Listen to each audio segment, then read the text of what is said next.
A razão pela qual estou aqui vindo falar com vocês hoje é porque ouvi na rádio uma declaração do prefeito da cidade do Rio de Janeiro que mexeu muito comigo.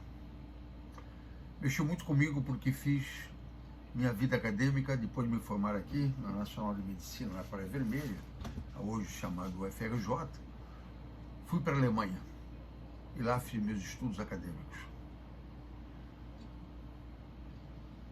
E por isso a frase que foi dita pelo prefeito aqui do Rio, Eduardo Paes, me machucou profundamente. Disse ele que estava feliz, porque quando começou o governo dele, 3 anos atrás, havia 137 dias de espera para que o paciente pudesse ser atendido pelo CISREG, e agora bastavam apenas 75 dias. Será que a filha dele vai esperar 75 dias? E se o filho dele tiver uma disocoria com dor de cabeça, vai esperar 75 dias por uma neurocirurgia? Provável. Será? Quem precisa de saúde não pode esperar. Não. Você pode falar de 2 dias, nem um dia, tem que ser imediato. Saúde não pode esperar. E quem precisa de saúde não pode esperar 75 dias para ser chamado por um especialista para ser atendido, para ficar numa fila de espera. Eu estou falando de uma simples, estou falando de uma cirurgia, porque cirurgia aqui pode demorar 5 ou 10 anos para ser chamado, mas eu estou falando de uma simples consulta médica. Isso é possível. Vocês vão perguntar, ora, por que eu não sou um ministro da saúde? Por que eu não fui? Por que eu não quis ser?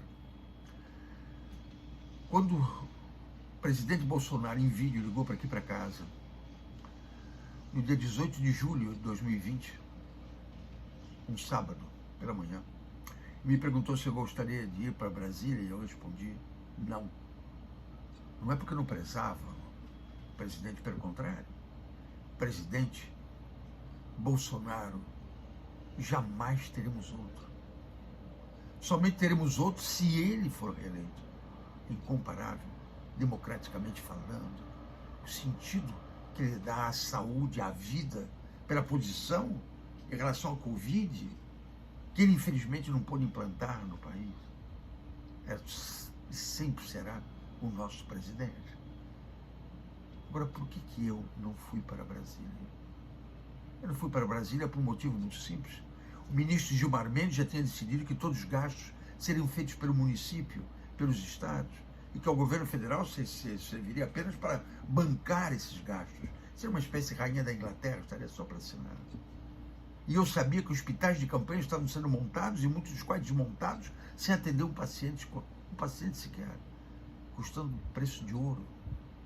Aparelhos que não trigavam eram comprados como se trigasse para intensiva terapia, para entubar os pacientes.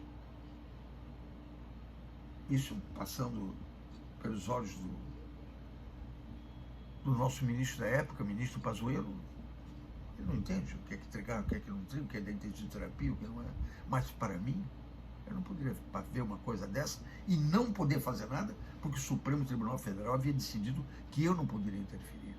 Então, o que eu faria como ministro da Saúde?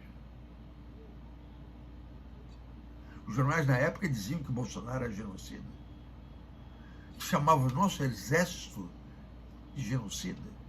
Gilmar Mendes chamou o exército brasileiro de genocida, simplesmente porque tinha um ministro Pazuello, que naquele momento era um momento, sim, para o Pazuello.